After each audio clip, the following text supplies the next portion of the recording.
তখন না আমাদের লজ্জা মাথা নত হয়ে যায়। শেখ হাসিনা আপনার লজ্জা নাই, আমরা লজ্জার রাস্তায় বের হতে পারি না, লজ্জায় মাথা নত হয়ে গেছে। এরকম বিড়ালের মতো বাঁচতে চাই না, শিয়ালের মতো বাঁচতে চাই না, বাঘের মতো একদিন বাঁচবো, কার পায়ের নিচে মাথা নত করবো না।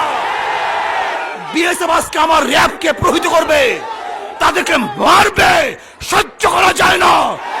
আমাদের যা কিছু আছে তা নিয়ে চাপিয়ে পড়তে হবে, ওদের বিরুদ্ধে আন্দোলন করতে হবে, সংগ্রাম করতে হবে। লজ্জায় মাথা নত হয়ে গেছে। আজকে র্যাবের পোশাক পরিহিত অবস্থায় বিএসএফ তাদেরকে মারবে, ওই ছবি দেখার পরে থেকে আমার ঘুম আসে না।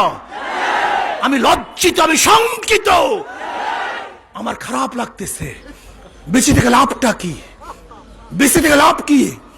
যেখানে চীনের ওইদিকে সীমান্তে 50 বছরের মধ্যে একদিন ভারত একটা গুলি ছুড়ে নাই।